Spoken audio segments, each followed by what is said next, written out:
చంద్రబాబు నాయుడు గారి అధ్యక్షతన రాష్ట్ర మంత్రిమండలి సమావేశం జరిగింది. ఆ సమావేశంలో తీసుకున్న కొన్ని నిర్ణయాలు ముఖ్యమైనవి. Andhra Pradesh public security act 1992 section 3 ప్రకారం communist party of India, Maoist మరియు రెవల్యూషనరీ డెమోక్రటిక్ ఫ్రంట్ వాటి అనుబంధ సంస్థలపై ప్రస్తుతం ఉన్న నిషేధాన్ని మరో ఏడాది పాటు పొడిగిస్తూ చేసిన ప్రతిపాదనని రాష్ట్ర మంత్రిమండలి ఆమోదించింది.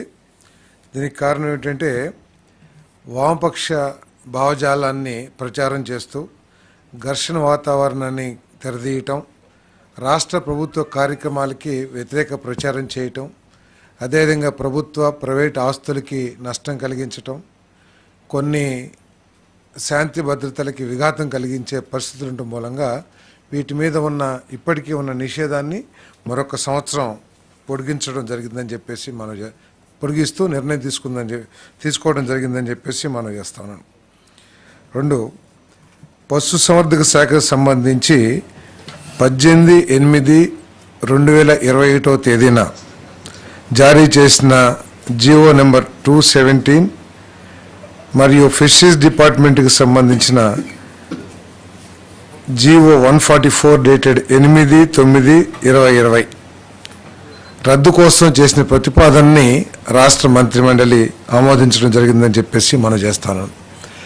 గత 3 దశాబ్దాలుగా రాష్ట్రంలో ఉన్న ప్రభుత్వ చెరువుల్ని ఫిషర్మెన్ కోఆపరేటివ్ సొసైటీస్కి నామమాత్రపు లీజు మీద ఇచ్చి వారి ఆర్థిక పరిస్థితిని, జీవన ప్రమాణాలని పెంపొందించడమే కాకుండా మత్స్య సంపదని కూడా ఈ ఫిషింగ్లో నిష్ణాతులైన మత్స్యకారులకి అవకాశం కల్పించడం మూలంగా మత్స్య సంపదను కూడా పెంచడం జరుగుతుందనే ఉద్దేశంతో వాళ్ళకి నామాత్రపు లీజు మీద ఇచ్చేవాళ్ళు.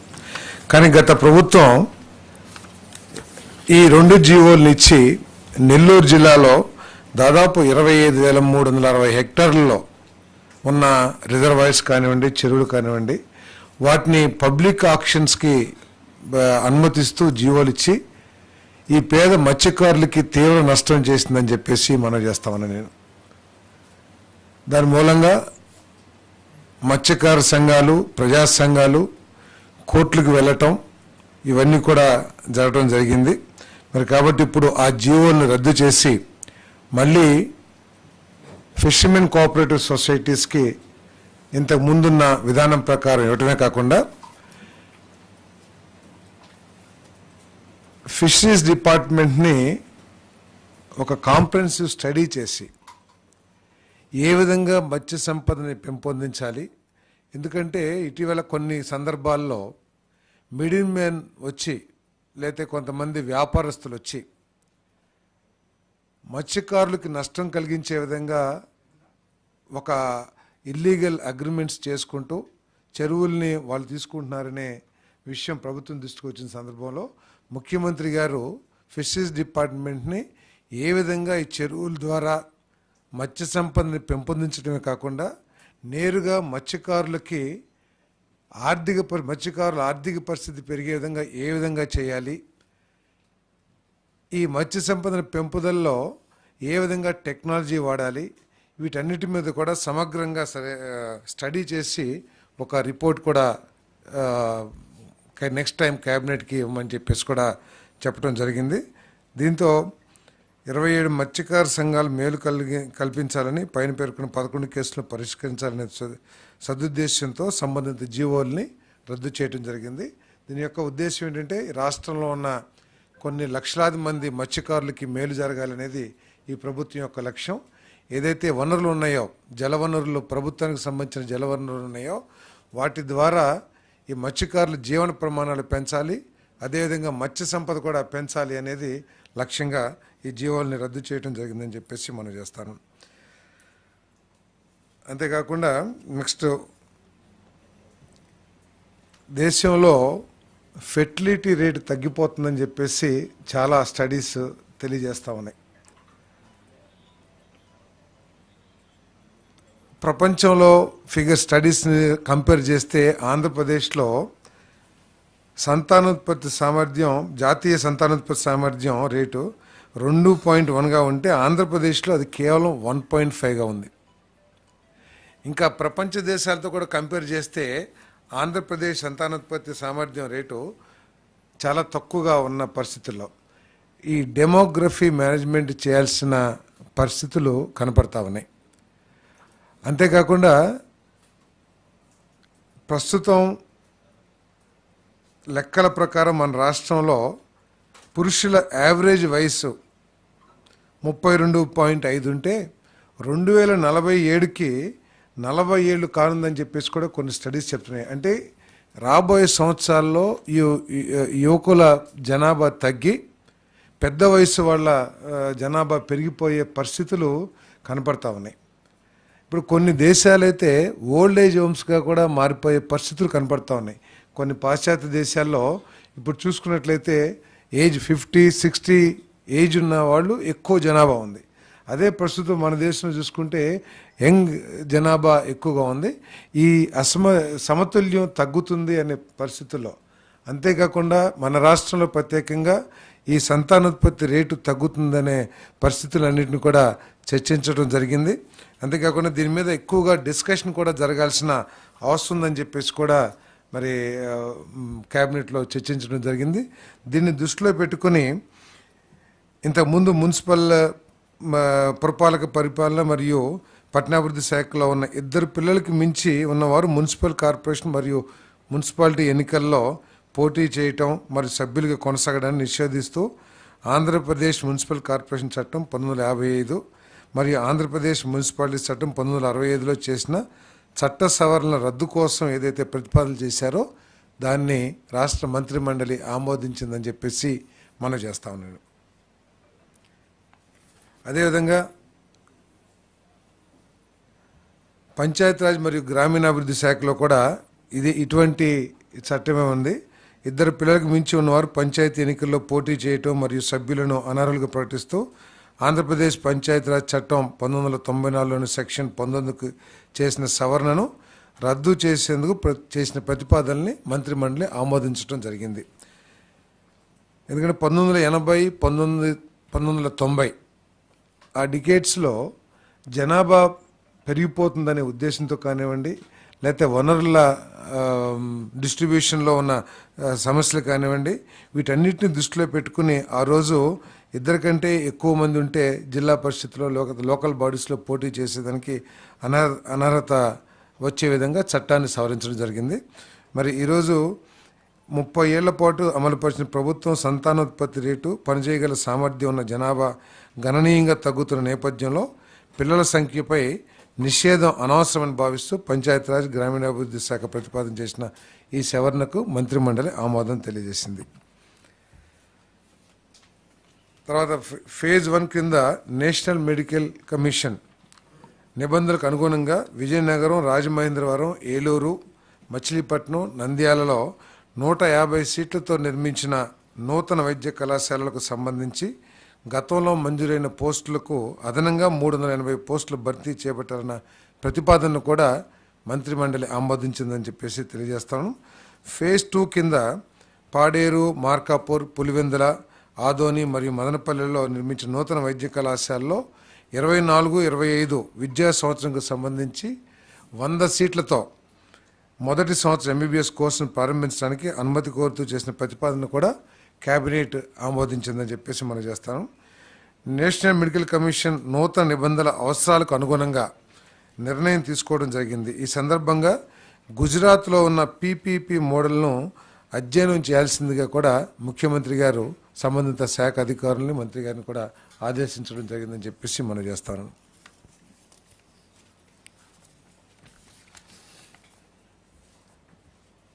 జియో నెంబర్ 40 రద్దు కోసం జలవనరుల శాఖ చేసిన ప్రతిపాదన మంత్రిమండలి ఆమోదం తెలిపింది. 11/5/23 నాడు జారీ చేసిన జియో నెంబర్ 40 ప్రకారం నంద్యాల జిల్లా సున్నిపెంట గ్రామ పంచాయతీకి కేటాయించిన 280.74 ఎకరాల భూమిని రద్దు చేస్తూ ఆ భూమిని తిరిగి నీటిపారుదల శాఖకు బదలాయించే ప్రతిపాదనను రాష్ట్ర మంత్రిమండలి ఆమోదం చేసింది. ఈ భూమిని అన్ని చట్టాలని అంటే అటవీ చట్టాలని వాటన్నిటిని కూడా పరుగులో తీసుకుని రాబోయే రోజుల్లో అక్కడ శ్రీశైలం ప్రాంత అభివృద్ధి కోసం చేసిన మాస్టర్ ప్లాన్కి వినియోగించుకోవాలని చెప్పేసి కూడా సూచన చేయటం జరిగింది. ఎందుకంటే ఒక మాస్టర్ ప్లాన్ ఇప్పటికే శ్రీశైలం దేవాలయాన్ని అభివృద్ధి చేయాలనే ఉద్దేశంతో మాస్టర్ ప్లాన్ ఇప్పటికే తయారు చేయడం జరిగింది. దీన్ని ఈ భూమిని కూడా వాడుకొని దాన్ని అభివృద్ధి చేయడం కోసం ఈ నిర్ణయం తీసుకోవడం జరిగిందని చెప్పేసి మనం చేస్తాను. ఇది సున్నిపేట పంచాయతీకి ఇవ్వడం జరిగింది, గ్రామ పంచాయతీకి.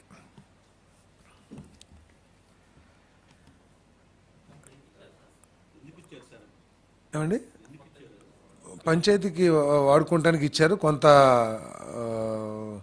డెవలప్మెంట్స్ చేయటానికి దానికి ఇచ్చారు. కానీ దాంట్లో డెవలప్మెంట్స్ ఏం జరగలేదు. దాన్ని గ్రాప్ చేస్తానికి కూడా కొంత ఆలోచన జరిగిందని చెప్పేసి సమాచారం ఉంది. అక్కడ భూమి కూడా, ఎందుకంటే ఫారెస్ట్ ఇంకో సైడు వాటర్ ఉంది కాబట్టి ఉన్న భూమిని వినియోగించుకొని శ్రీశైలం దేవస్థాన పరిధిని పెంచడమే కాకుండా బాగా అభివృద్ధి చేయాలి. ఎందుకంటే ఆ దేవస్థానానికి ఉన్న ప్రాసెసింగ్ కానివ్వండి, ప్రజల నమ్మకం కానివ్వండి, ఆ దేవస్థానాన్ని అభివృద్ధి చేయడానికి వినియోగించుకోవాలని చెప్పేసి నిర్ణయం తీసుకున్నది. మరి 2014-19 మరియు 2019-24 మధ్య ఎక్సైజ్ పాలసీలు మరియు వే ఫార్వర్డ్ మదింపు కోసం మంత్రిమండలిలో చర్చ జరిగింది.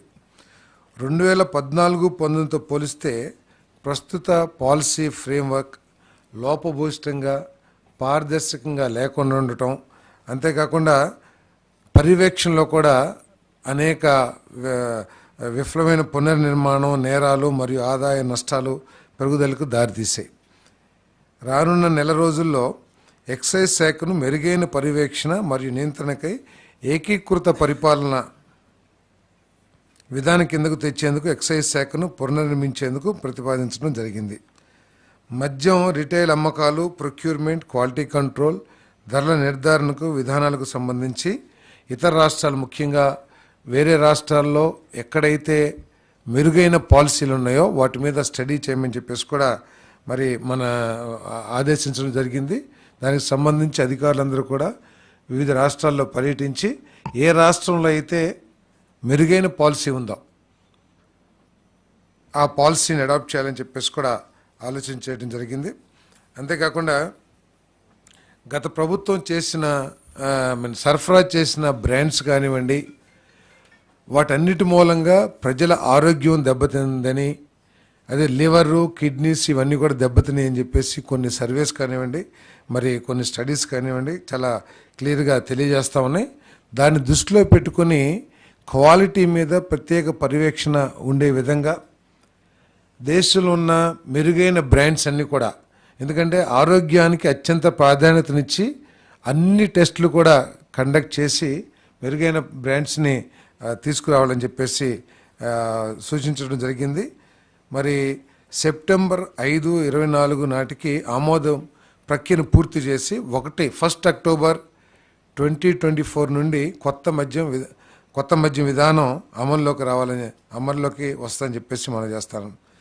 కొత్తగా అమల్లోకి రానున్న నూతన మద్యం విధానంలో రాష్ట్రంలోకి అక్రమ మద్యం రవాణా, గంజాయి, నాన్ డ్యూటీ పెయిడ్ మద్యం ప్రవేశించకుండా కట్టుదిట్టమైన చర్యలు తీసుకోవడం జరుగుతుంది. అంతేకాక అల్పాదాయ వర్గాల వారికి అందుబాటు ధరలకు నాణ్యమైన మద్యాన్ని అందుబాటులో ఉండేందుకు అవకాశం కలిగించే విధంగా పాలసీ ఉండబోతుందని చెప్పేసి కూడా మనం చేస్తాను.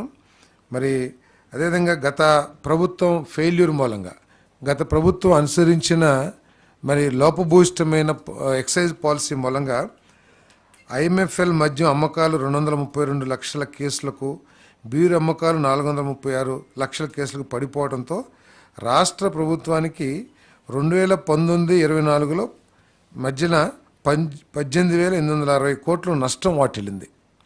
అంటే కేసెస్ తగ్గినాయి కాదు, ఇక్కడ ఏంటంటే ఇతర రాష్ట్రాల నుంచి మద్యం మన రాష్ట్రంలోకి రావటం మూలంగా, ఎందుకంటే సరైన బ్రాండ్లు కానివ్వండి లేదా అత్యధిక రేట్లకి ఒకప్పుడు 60 రూపాయలు 70 రూపాయలు ఉన్న చీప్ లిక్కర్ని ఈ 2019-24 మధ్యలో 120 నుంచి 200 రూపాయలకి అమ్మటం మూలంగా బయట నుంచి పక్కన మన బార్డర్ స్టేట్స్ ఏదైతే ఉన్నాయో తెలంగాణ కానివ్వండి, లేకపోతే కర్ణాటక కానివ్వండి, తమిళనాడు కానివ్వండి, అక్కడి నుంచి ఎక్కువగా నాన్ డ్యూటీ పెయిడ్ లిక్కర్ అవన్నీ రావటం మూలంగా మనకు దాదాపు 18,860 కోట్లు నష్టం వాటిల్దని చెప్పేసి మనం చేస్తాను. మరి అదేవిధంగా గత ప్రభుత్వం మద్యం అమ్మకాల సప్లై చైన్ ఉత్పత్తి నుంచి రిటైల్ అమ్మకాల వరకు కూడా గుత్తాధిపత్యం, అంటే వాళ్ళకి కావాల్సిన కొన్ని కంపెనీలని, అంటే దేశవ్యాప్తంగా లేకపోతే గతంలో అమల్లో ఉన్న బ్రాండ్స్ అన్నిటినీ కూడా వాటికి ఏదో ఒక విధంగా నష్టం కలిగించి మార్కెట్ నుంచి, మన రాష్ట్ర ప్రభుత్వం మార్కెట్ నుంచి బయటికి పంపించేసి వాళ్ళకు కావాల్సిన కొన్ని బ్రాండ్లు మాత్రమే మార్కెట్ చేసి స్వార్థంతో ప్రజలకి నష్టం చేయటమే కాకుండా రాష్ట్ర ప్రభుత్వానికి కూడా నష్టం చేశారని చెప్పేసి మనం చేస్తాను. నాణ్యత లేని మద్యం అమ్మకాలతో లక్షలాది మంది ప్రజల ఆరోగ్యం ప్రతికూల ప్రభావం చూపించింది. వీటన్నిటిని కరెక్ట్ చేస్తూ పేదవాడి లక్ష్యంగా చేసుకుని, అంటే వారి ఆరోగ్యం దెబ్బతినుకోకుండా పేదవాడి ఆర్థిక పరిస్థితులు దృష్టిలో పెట్టుకుని ఒక మంచి పాలసీ తీసుకురావాలని చెప్పేసి ప్రభుత్వం ఆలోచన చేస్తుంది. 1వ తారీఖు 1 అక్టోబర్ 2024 నుంచి కొత్త పాలసీ అమల్లోకి రాబోతుందని చెప్పేసి మనం చేస్తాం.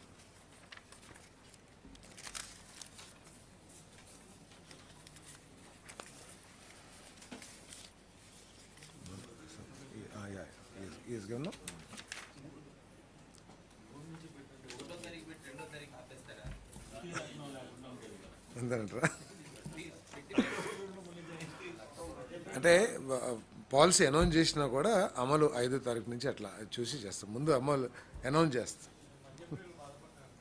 దేనికి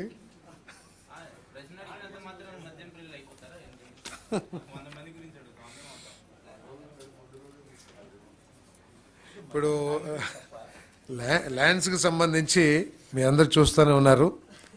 22A ఫ్రీ ల్యాండ్స్ చేసేసి ఏ విధంగా గత ప్రభుత్వం ప్రభుత్వంలో పెద్దలు కానివ్వండి, లేకపోతే చాలామంది దళారులు కానివ్వండి, ఏ విధంగా ఈ భూముల్ని దోచేయటానికి ప్రయత్నం చేశారో మనం కూడా చూసి ఉన్నాం. ఇప్పటికే 22.95 కోట్ల రూపాయల ఖర్చుతో 21.86 లక్షల భూ హక్కు సర్వే పత్రాల స్థానంలో ప్రభుత్వం ముద్ర, అంటే ఇంతకుముందు జగన్మోహన్ రెడ్డి గారి ఫోటో పిచ్చితో కానివ్వండి, ఏదైనా కానివ్వండి, ఆయన ఆస్తి అన్నట్లు ఆయన ఫోటో వేసి ఏదైతే ఇచ్చారో వాటిని రీప్లేస్ చేస్తూ ప్రభుత్వం ముద్ర, అదేవిధంగా క్యూఆర్ కోడ్తో కూడిన కొత్త పట్టాదారు పాస్ పుస్తకాలు అందజేయాలని చెప్పేసి కేబినెట్ నిర్ణయం తీసుకుంది. రెవెన్యూ శాఖకు సంబంధించి 22A నిషేధ జాబితాకు సంబంధించి ఫిర్యాదు సంఖ్యలో పెరుగుతున్న నేపథ్యంలో త్వరలోనే రెవెన్యూ గ్రామ సభలు నిర్వహించాలని ముఖ్యమంత్రి కేబినెట్కు సూచించారు. రాబోయే 3 నెలల కాలంలో గ్రామ సభలు అయ్యేంత వరకు, ఎందుకంటే రెవెన్యూ రికార్డ్స్లో చాలా మ్యానిపులేషన్ జరిగినాయి అని చెప్పేసి పేదవాళ్ళ భూ హక్కుల్ని కాపాడటం కోసం వచ్చిన కంప్లైంట్స్ను దృష్టిలో పెట్టుకుని రిజిస్ట్రేషన్స్ అన్నీ కూడా వెరిఫై చేయాలని చెప్పేసి చాలామంది ఏం చేశారంటే అధికారుల్ని కూడా తీసుకున్నో లేకపోతే రకరకాల అన్నీ చేసి రెవెన్యూ రికార్డ్స్ని మ్యానిపులేట్ చేశారు. వీటన్నిటిని వెరిఫికేషన్ చేసే వరకు కూడా 3 నెలలు రిజిస్ట్రేషన్స్ ఆపేయాలని చెప్పేసి కూడా నిర్ణయం తీసుకుంటం జరిగిందని చెప్పేసి మనం చేస్తాను నేను. మరి అంతేకాకుండా ఈ మ్యానిపులేషన్స్ని, ల్యాండ్ గ్రాబింగ్స్ని, వీటన్నిటిని కూడా బయటపెట్టాలని మన రెవెన్యూకు సంబంధించిన ఉన్నతాధికారుల్ని జిల్లాలు పర్యటించి వీటికి పాల్పడిన వ్యక్తులు ఎంతటి స్థాయి వాళ్ళైనా సరే కఠినంగా శిక్షించాలని చెప్పేసి కూడా ముఖ్యమంత్రి గారు సూచన చేయడం జరిగింది. మరి మన రెవెన్యూ అధికారులందరూ కూడా జిల్లాలు పర్యటించి వీటన్నిటిని కూడా వెలికి తీస్తానికి తయారు చేస్తారని చెప్పేసి కూడా మనం చేస్తాను. అదేవిధంగా ఏదైతే రాళ్ళు కొన్ని వందల కోట్ల రూపాయలు ఖర్చు పెట్టి ప్రభుత్వ సొమ్ముని దుర్వినియోగం చేసి దాని మీద కూడా ఆయన ఫోటోలు వేసుకునే విధంగా ఏదైతే చేశారో దాన్ని పూర్తిగా ఆపాలని చెప్పేసి కూడా నిర్ణయం తీసుకోవడం జరిగిందని చెప్పేసి కూడా మనం చేస్తామండి. ఒక 3 నెలలు 22Aకు సంబంధించి ఏదైతే ఉన్నాయో చాలా కంప్లైంట్స్ వస్తూ ఉన్నాయి. చాలామంది బెదిరించి తీసుకున్నారని, లేకపోతే రికార్డ్స్ని మ్యానిపులేట్ చేయటం కానివ్వండి. సో ఇప్పుడు దాకా 22Aలో ఉన్నాయి కాబట్టి చాలామంది దానికి సంబంధించిన పూర్తి సమాచారం పేదవాడి దగ్గర లేకపోవటం మూలంగా దాన్ని ఎక్స్ప్లాయిట్ చేసి ఏదైతే కంప్లైంట్స్ వచ్చినాయో ఆ కంప్లైంట్స్ని పూర్తిగా పరిశీలించి ఒక 3 monthsలో ఒక ఈ కరెక్షన్స్ అన్ని చేసి అప్పుడు దాకా రిజిస్ట్రేషన్స్ ఆపమని చెప్పేసి నేను తీసుకున్నాను. మొత్తం 22A ఏం జరిగింది, 22Aకి సంబంధించి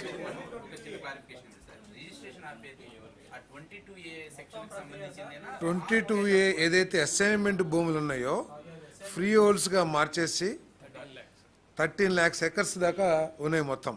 సో వాటన్నిటి మీద ఒక సమగ్ర రిపోర్ట్ తయారు చేసి, ఎందుకంటే దీంట్లో పేదల్ని బెదిరించి లాక్కున్నారు, లేకపోతే రెవెన్యూ రికార్డ్స్ని తారుమారు చేసి వాటిని చేజిక్కించుకున్నారు, భూ కబ్జాలు చేశారు, రకరకాల కంప్లైంట్స్, వీటన్నిటిని కూడా ఒక 3 monthsలో స్టడీ చేసి దాని మీద సమగ్రంగా ఎంక్వైరీ చేసి అప్పటి వరకు ఈ రిజిస్ట్రేషన్స్ ఆపడం జరుగుతుంది. ఏదండి ఏం చేసి ఉంటే సో వాటి మీద తప్పకుండా ఎంక్వైరీ చేస్తారు.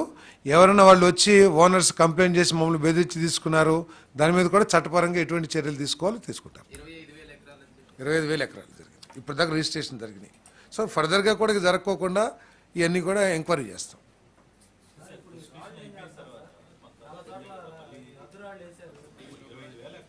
అవును, 25,000 ఎకరాలు కరెక్టే. కొంతమందిని బెదిరించి తీసుకున్నారని కూడా కంప్లైంట్స్ వస్తున్నాయి. అది ఎంతవరకు కరెక్టో ఏంటో కూడా ఒకసారి ప్రభుత్వ బాధ్యత కదా. ఎందుకంటే వీళ్ళంతా కూడా అసైన్మెంట్ పొందిన వాళ్ళు, పేదవాడు కాబట్టి, భూమిని నిరుపేద కాబట్టి ప్రభుత్వం వాడి జీవన ప్రమాణాలు పెంచడం కోసం లేకపోతే ఉపాధి కోసం భూమి ఇచ్చింది. అటువంటి భూమిని బలవంతుడు లాక్కున్న పరిస్థితుల్లో ఒకవేళ కంప్లైంట్ వస్తే దాని మీద తప్పకుండా ఎంక్వైరీ చేయాల్సిన అవసరం ఉంది.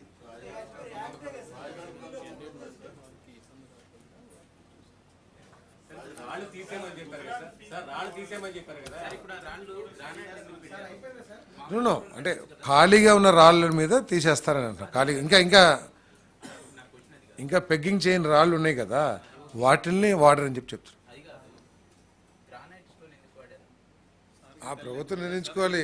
గ్రానైట్ అది కూడా గెలాక్సీ స్టోన్ అని కూడా స్పెసిఫికేషన్ ఇచ్చారని చెప్పి చెప్తారు.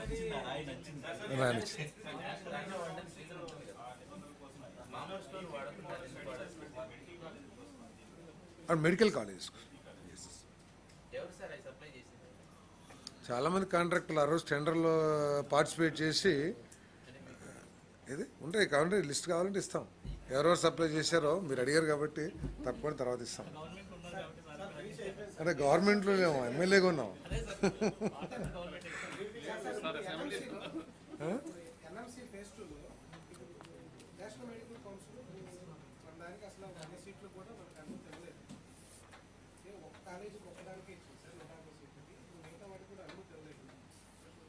అదే సెకండ్ ఫేజ్లో ఉన్న కాలేజెస్ని మన గుజరాత్లో ఉన్న ఏదైతే పీపీపీ మోడల్ ఉన్నాయో దాన్ని స్టడీ చేసి ఏ విధంగా చేయాలని నెక్స్ట్ క్యాబినెట్కి తీసుకురావడం జరుగుతుంది. అవును అవును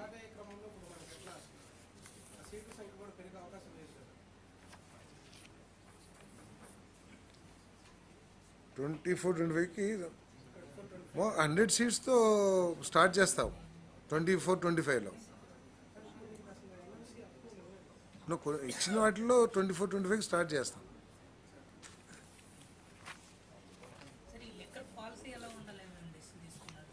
లిక్కర్ పాలసీ అందరికీ దేశంలో ఎక్కడైతే బెస్ట్ పాలసీ అమలవుతా ఉందో ఆ పాలసీని అడాప్ట్ చేస్తాం. ప్రజల ఆరోగ్యం అత్యంత ముఖ్యం, క్వాలిటీ ముఖ్యం, ప్రజలు ఆమోదించిన బ్రాండ్స్ని ఈ రాష్ట్రంలోకి తీసుకురావాలనేది ముఖ్యం. స్వార్థం కానీ లేకపోతే గుత్తాధిపత్యం కానీ ఉండకోకుండా అన్ని బ్రాండ్స్కి దేశంలో లేకపోతే మన రాష్ట్రంలోనే గతంలో ఏదైతే అందుబాటులో ఉన్న బ్రాండ్స్ ఉన్నాయో ఆ బ్రాండ్స్ అన్నిటినీ తీసుకురావటం, పేదవాడి ఆర్థిక పరిస్థితిని కూడా పరిగణలో తీసుకుని మరి రేటు ధరలు నిర్ణయించడం, ఇవన్నీ కూడా చేస్తాం. అంటే పాలసీ ఇంకా ఫైనలైజ్ కాలేదు కదా, దాంట్లో తెలుస్తుంది ఎవరు రన్ చేసేది ఏంటిది. ఏమండి ఇంకా కొన్ని పరిస్థితులు ఉన్నాయి అని చెప్పేసి కొన్ని ప్రాంతాల్లో ప్రత్యేకంగా కొన్ని జిల్లాల్లో, రాష్ట్రం అంతా ఒకప్పుడైతే రాష్ట్రంలో అన్ని జిల్లాల్లో కూడా ఉన్నట్లు మనందరం కూడా మనకి ఎక్స్పీరియన్సెస్ ఉన్నాయి. కానీ ఇప్పటికి కూడా కొన్ని జిల్లాల్లో ఉన్నాయి కాబట్టి ఇంకొక 1 year ఎక్స్టెండ్ చేస్తాం.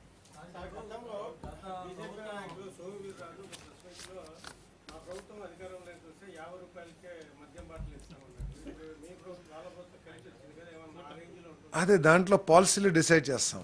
అంటే బ్రాండ్ని బట్టి ఇప్పుడు 60 రూపాయలు 70 రూపాయలు 2014-19లో ఉన్నాయి. Now we are in 24-25. ఈ లోపల ధరలు పెరుగుంటాయి. వీటన్నిటిని దృష్టిలో పెట్టుకుని పాలసీలో రేట్లు కానివ్వండి, అది ప్రైవేట్ షాప్స్ నుంచా లేకపోతే గవర్నమెంట్ షాప్స్ నుంచా పాలసీ అంతా కూడా అమలు చేస్తాం. బట్ మా ఉద్దేశం ఏంటంటే ఏదైతే ఆరోగ్యానికి కూడా హానికరంగా తయారైన మద్యం బ్రాండ్స్ని ఈ రాష్ట్రంలో కొనసాగించకూడదు. ఏ బ్రాండ్ వచ్చినా కూడా ఆ క్వాలిటీని అన్ని విధాలా కూడా అందుబాటులో ఉన్న అన్ని టెస్టింగ్ మెథడ్స్ని వాడి దాని క్వాలిటీని మాత్రం ఎన్ష్యూర్ చేసుకోవాలి. ఎందుకంటే ప్రజల ఆరోగ్యానికి చేయకూడదు.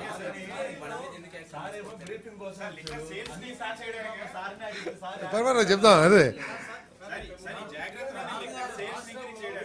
ఏమండి, లిక్కర్ సేల్స్ పెంచడం కాదు, ఇల్లీగల్ లిక్కర్ కానివ్వండి, లేదా ఇతర రాష్ట్రాల నుంచి తీసుకొచ్చేసి ఇక్కడ అమ్ముకుంటాం కానివ్వండి, లేకపోతే పేదవాళ్ళని దోచేసే విధంగా కానివ్వండి, ఇవన్నీ వండుకోకుండా పాలసీ. ఇప్పుడు 200 రూపాయలు ఏ విధంగా లాస్ అయ్యాం మనం? ఇతర రాష్ట్రాల నుంచి మద్యం ఈ రాష్ట్రంలో అమ్ముకుంటాం మూలంగా మన రాష్ట్రంలో చేయాల్సిన వ్యాపారం ఇతర రాష్ట్రాలకు సంబంధించిన మందుతో వ్యాపారం జరిగింది కాబట్టి నష్టపోయాం మనం. సార్, వ్యసనాలకు సంబంధించి మీరు కఠిన చర్యలు తీసుకుంటున్నారు, సంతోషం. అయితే డీ అడిక్షన్ సెంటర్స్ కూడా పెంచుతాం. పాలసీలో భాగంగా డీ అడిక్షన్ సెంటర్స్ కూడా పెంచాలని చెప్పేసి కూడా చర్చకొచ్చింది. తప్పకుండా డీ అడిక్షన్ సెంటర్స్ పెంచుతాం. మద్యం అమ్మకాలని పెంచాలనేది లక్ష్యం కాదు. ఈ ప్రభుత్వం యొక్క లక్ష్యం క్వాలిటీ మందు, అదేవిధంగా పేదవాడి ఆర్థిక పరిస్థితిని దృష్టిలో పెట్టుకొని ఐడి లిక్కర్, గంజాయి, ఈ డ్రగ్స్, ఎందుకంటే ఎప్పుడైతే కాస్ట్లీ అయిపోయిందో మందు, పేదవాడు తక్కువ ధరకు అందుతున్న గంజాయికి కానివ్వండి లేదా ఇంకా ఇతర మార్గాలకి అలవాటు పడుతున్నాడు. కాబట్టి వాటన్నిటిని నిరోధించే దిశలో కూడా ఈ పాలసీ ఉండబోతాం. జూద గృహాలు ఎక్కడే కానీ క్లబ్బులు లేకుండా చేశారు. కానీ ఇప్పుడు మళ్ళీ ఆ క్లబ్బులు మొదలు పెడతా ఉన్నారు. జూద గృహాలు అంటే జూదమాడే క్లబ్బులు.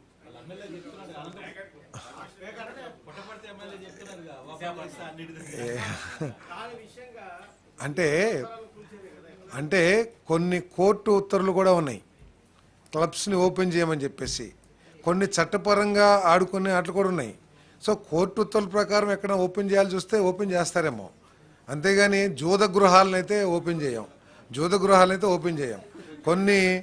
కొన్ని పేకాట క్లబ్లని పేరు పెట్టేశారు మీరు. పేకాటలో కూడా రకరకాల ఆటలు ఉన్నాయి. కొన్ని ఆటలు చట్టపరంగానో లేకపోతే న్యాయపరంగానో కూడా ఆడవచ్చని కూడా కోర్టు ఉత్తర్వులు ఇస్తున్నాయి. దానికి కావాల్సిన ఏర్పాట్లు చేసి పోలీస్ మానిటరింగ్ చేసి నడుపుకోమని చెప్పేసి కోర్టు ఉత్తర్వులు ఇస్తున్నాయి. అటువంటి ఉత్తర్వులు ఉన్న చోట ఓపెన్ చేయాల్సి వస్తుందేమో తెలియదు. అదైతే నా దృష్టిలోకి రాలా.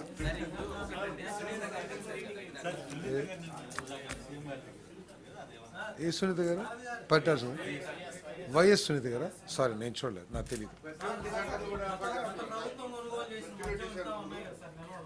ఇంకా ఉంటుందా? నాకు తెలిసి సంబంధిత శాఖ అధికారులు చెప్తారు, ఉన్నది లేనిది. నా దగ్గర అయితే స్టాక్ డీటెయిల్స్ అయితే లేవు. కొంచెం ఏదైతే మంత్రిమండలిలో డిస్కస్ చేసామో మంత్రిమండలిలో జరిగిన డిస్కషన్ యొక్క స్ఫూర్తిని, వాటి డెలిబరేషన్స్ మాత్రం నేను చెప్పగలను.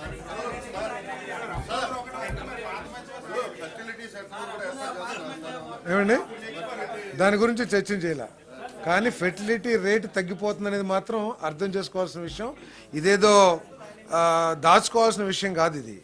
ఇది రాష్ట్ర భవిష్యత్తుకి దేశ భవిష్యత్తు సంబంధించి డిస్కస్ చేయాలి, డిబేట్ చేసి ఎందుకు ఫెర్టిలిటీ రేట్ తగ్గిపోతుంది compare to China, other countries also మన రాష్ట్రంలో తక్కువ ఉంది.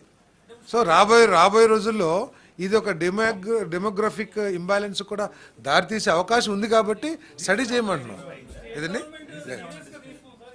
ఏదండి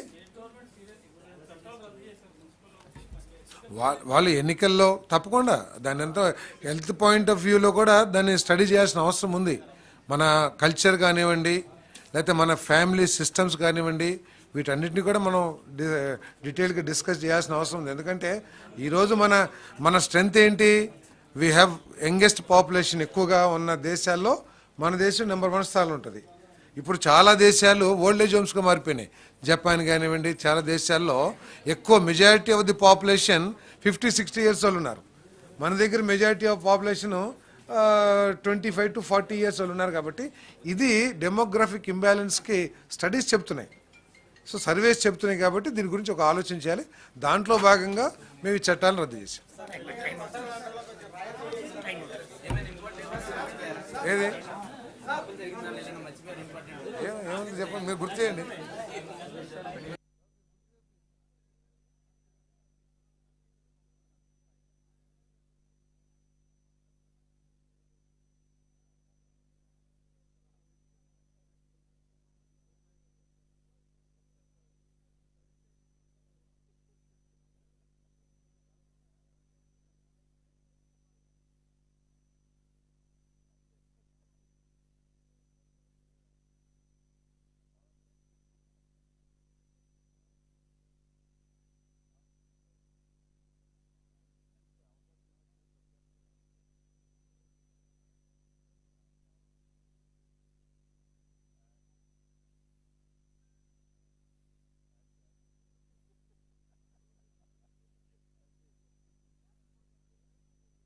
సరే ఉంటారు కదా.